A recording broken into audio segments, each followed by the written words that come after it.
قرآن کریم واضح طور پر گواہی دیتا ہے کہ یہ دو وحشی خونخوار قبیلوں کے نام ہیں۔ وہ نام یاجوج اور ماجوج ہیں۔ وہ لوگ اپنے ارد گرد کے رہنے والوں پر بہت زیادتی اور ظلم کرتے تھے۔ مفسر علامہ طباطبائی نے المیزان میں لکھا ہے کہ توریت کی ساری باتوں سے مجموعی طور پر معلوم ہوتا ہے کہ یاجوج ماجوج ایک یا کئی بڑے بڑے قبیلے تھے۔ یہ شمالی ایشیا کے دور دراز علاقے میں رہتے تھے۔ یہ جنگجو، غارت گر اور ڈاکو قسم کے لوگ تھے۔ ذوالقرنین کی فوج یاجوج ماجوج کو دیوار میں روکے ہوئے ہیں۔ تاریخ کے بہت سے دلائل کے مطابق زمین کے شمال مشرق مغولستان کے اطراف میں گزشتہ زمانے میں انسانوں کا گویا جوش مارتا ہوا چشمہ تھا۔ یہاں کے لوگوں کی آبادی بڑی تیزی سے پھیلتی اور پھولتی تھی۔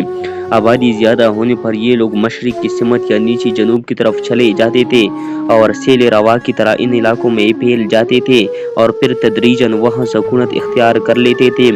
تاریخ کے مطابق سیلاب کے مانند ان قوموں کے اٹھنے کے مختلف دور گزرے ہیں۔ علامہ علوسی رحمۃ اللہ علیہ کا کلام روح المعانی میں ہے۔ یاجوج ماجوج کون ہیں؟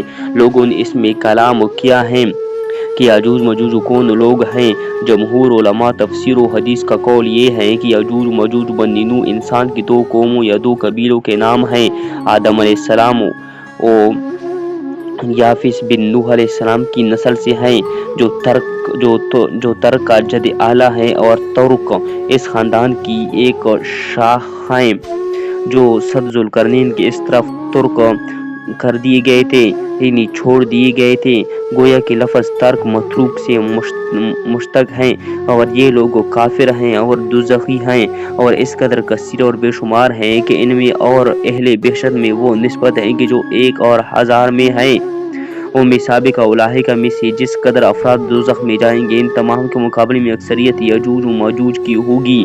بخاری کی حدیث میں ہے کہ اللہ تعالیٰ قیامت کے دن آدم علیہ السلام کو حکم دیں گے کہ اپنی اولاد سے دوزخ کا لشکر جدا کیجیے۔ عرض کریں گے کہ کس قدر؟ ارشاد ہوگا ہر 1000 سے 1 کم 1000۔ اور بعض علماء یہ کہتے ہیں کہ یاجوج ماجوج آدم کی اولاد سے تو ہیں مگر ہوا کے پیٹ سے نہیں، گویا کہ وہ عام آدمیوں کے محض باب شریک بھائی ہیں۔ حافظ عسقلانی رحمۃ اللہ علیہ فرماتے ہیں کہ یہ بات سوائے کعب احبار رضی اللہ کی اور کسی سے منقول نہیں، اور بعض کہتے ہیں کہ یاجوج و ماجوج ترکوں کے 2 قبیلے ہیں۔ قریش کے زمانے میں بھی ان کی طرف ایک حملہ ہوا۔ یہ تقریباً 500 سال قبل مسیح کی بات ہے، لیکن اس زمانے میں ماد اور فارس کی متحدہ حکومت معروض وجود میں آ چکی تھی، لہٰذا حالات بدل گئے اور مغربی ایشیا ان قبائل کے حملوں سے آسودہ خاطر ہو گیا۔ لہٰذا یہ زیادہ صحیح لگتا ہے کہ یاجوج اور ماجوج انہی وحشی قبائل میں سے تھے۔ جب قریش ان علاقوں کی طرف گئے تو قفقاز کے لوگوں نے درخواست کی کہ انہیں ان قبائل کے حملوں سے بچایا جائے، لہٰذا اس نے وہ مشہور دیوار تعمیر کی ہے جسے دیوار ذوالقرنین کہا جاتا ہے۔